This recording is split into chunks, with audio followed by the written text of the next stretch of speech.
Mga kababalaghan at katatakutan, magandang gabi sa inyo.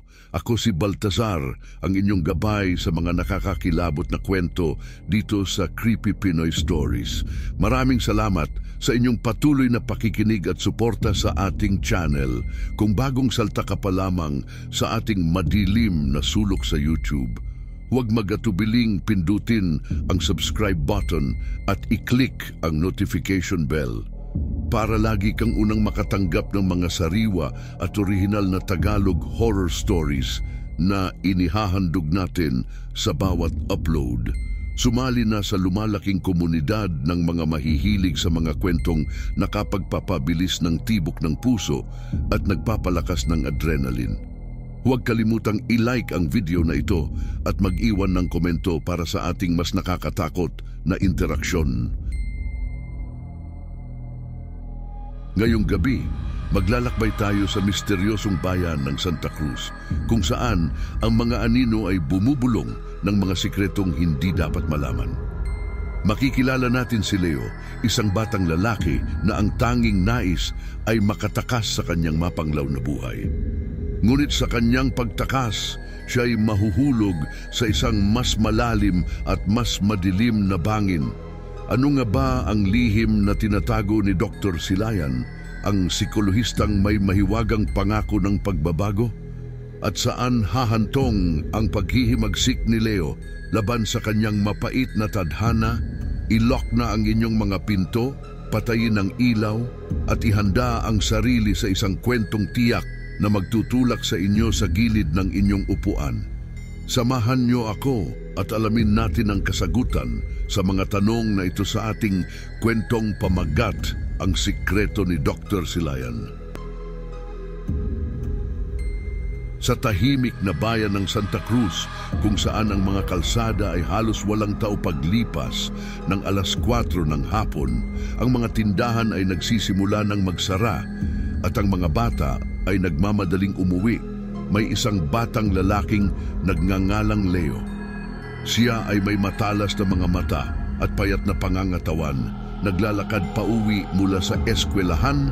Ang kanyang mga hakbang ay nagmamadali, tila hinahabol ng oras. Ang hapon ay papalubog na at ang bawat tikatik ng orasan ay tila isang paalala ng kanyang pagkakulong. Pagdating sa kanilang lumang bahay na may bakod na kalawangin, sinalubong si Leo ng katahimikan. Ang kanyang mga magulang ay nasa loob, ngunit walang bakas ng init o pag-aalala sa kanilang mga mata. Sa kanyang kwarto, napapaligiran ng mga librong nagkalat sa sahig. Si Leo ay nagbubuklat ng mga pahina, ngunit ang kanyang isipan ay nasa labas, sa mundong ipinagkait sa kanya. Ang mga libro, ang kanyang tanging kasama, at ang bawat kwento ay tila isang bintana sa buhay na hindi niya maranasan. Sa hapagkainan, ang ilaw ay malamlam at ang bawat subo ni Leo ay tila may kasamang bigat. Ang kanyang ina, na may mukhang hindi na yata ngumiti, ay nagbibigay ng mga utos at paalala sa bawat maliit na pagkakamali. Ang kanyang ama, isang lalaking mayroong malalim na guhit sa noo at formal na pananamit, ay nagbabasa ng diaryo at paminsan-minsang tumitingin kay Leo na parang siya ay isang palaisipang hindi masagot.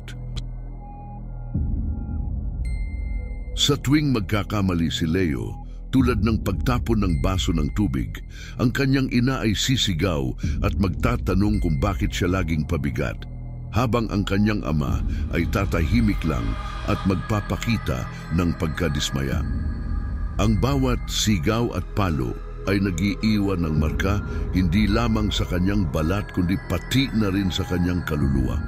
Sa gitna ng kanyang pagdurusa, isang lihim na pag-asa ang kanyang natagpuan sa katauhan ni Dr. Silayan, ang psikolohista sa kanilang paaralan. Ang mga mata ni Leo ay puno ng luha at hinanakit, ngunit ang kanyang kwento ay malayo pa sa katapusan. Sa susunod na kabanata, isang lihim na pag-uusap ang magaganap, isang pag-uusap na magbabago sa takbo ng kanyang buhay.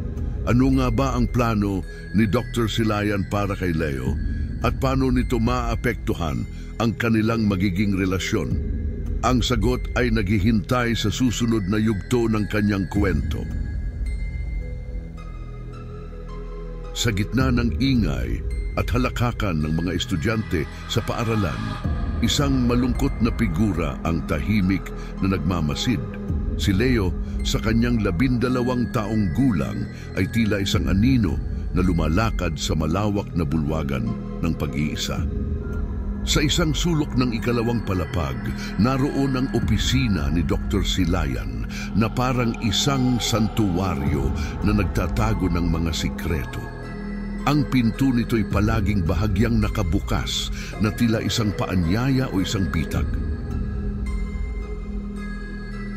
Isang hapon, habang ang ibang mga estudyante ay nag-uunahan palabas ng paaralan, si Leo ay dahan-dahang lumapit at kumatok sa pinto ni Dr. Silayan. Ang loob ng opisina ay isang kahon ng mga alaala, puno ng mga larawan ng mga estudyante at mga guhit ng mga bata na parang mga bituin na nagbibigay liwanag sa madilim na kalangitan ng kanyang propesyon. Si Dr. Silayan, na may mahinahong boses na tila musika sa pandinig at mga matang nagpapahiwatig ng kapayapaan, ay buong atensyong nakinig kay Leo. Habang si Leo ay naglalahad ng kanyang mga hinanakit, ang psikolohista ay tumango at nagbigay ng mga salitang puno ng pag-unawa at pag-asa. Ang bawat salita ay tila isang patak ng ulan sa tigang na lupa ng kanyang puso. Bago umalis si Leo, binigyan siya ni Dr. Silayan ng isang maliit na papel na may nakasulat na pangako na sa loob ng isang buwan, magkakaroon ng pagbabago sa buhay niya.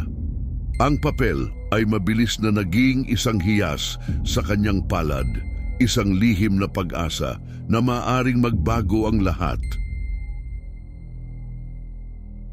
Kinabukasan, ang araw ay mataas na sa langit nang muling bumalik si Leo sa opisina ni Dr. Silayan.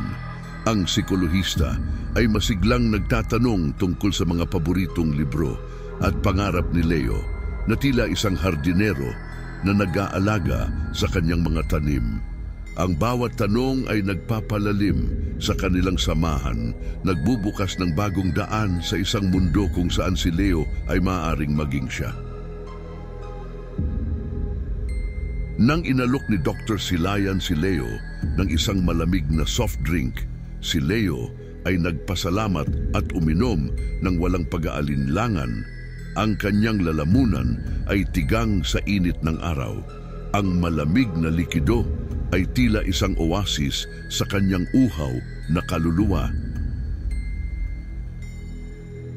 Habang nagkukwento si Leo tungkol sa kanyang pangarap na maging isang inhinyero, ang kanyang paningin ay nagsimulang lumabo at ang kanyang katawan ay unti-unting nawalan ng lakas. Ang mga salita niya ay nagiging pabulong, ang kanyang mundo ay umiikot, at sa isang iglap ang liwanag ng araw ay napalitan ng dilim ng walang malay.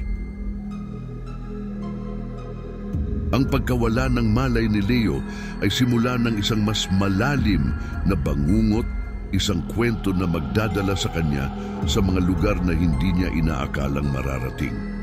Ano ang naghihintay sa kanya sa dilim na iyon?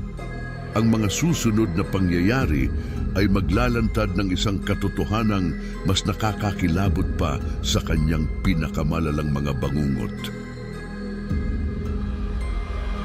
Nagising si Leo sa isang kakaibang realidad. Ang kanyang katawan ay nakahimlay sa malambot na kama, ngunit ang kanyang kalayaan ay nakagapos. Mga kamay na nakaposas at bibig na silyado ng duct tape.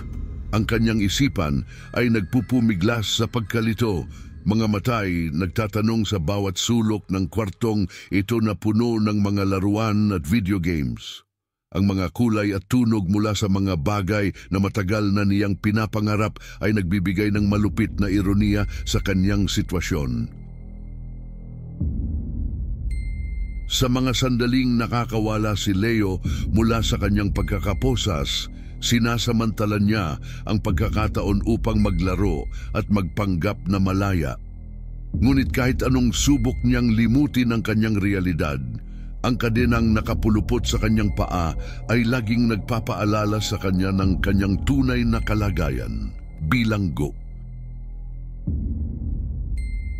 Isang hapon, habang ang lumang telebisyon ay naglalabas ng balita, tumambad kay Leo ang isang ulat na nagpahinto sa kanyang mundo.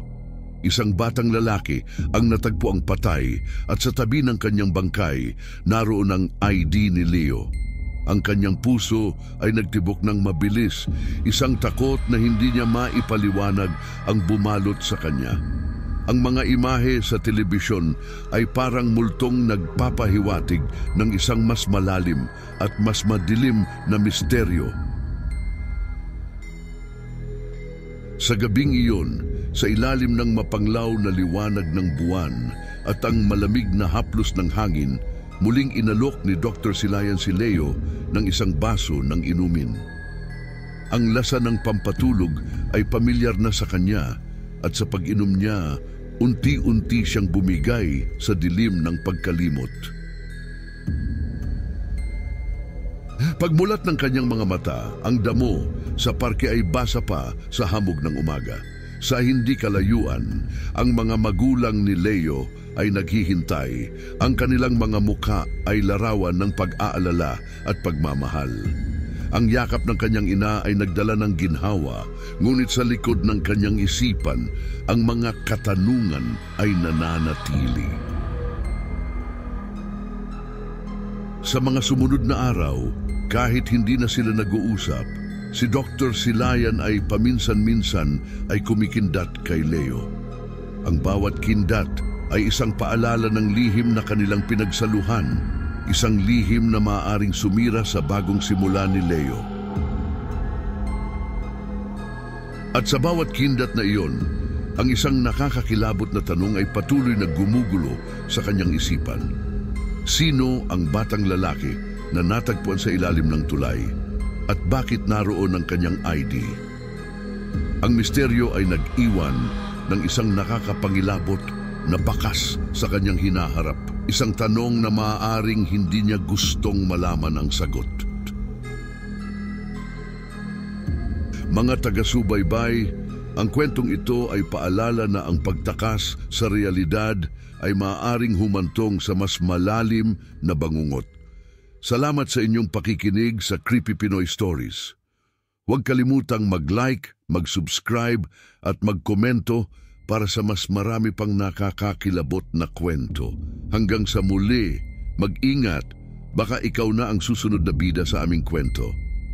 Magkita-kita tayo sa susunod na pag-upload mga kaibigan. Sa dilim ng gabi, mag-ingat sa anino ng nakaraan.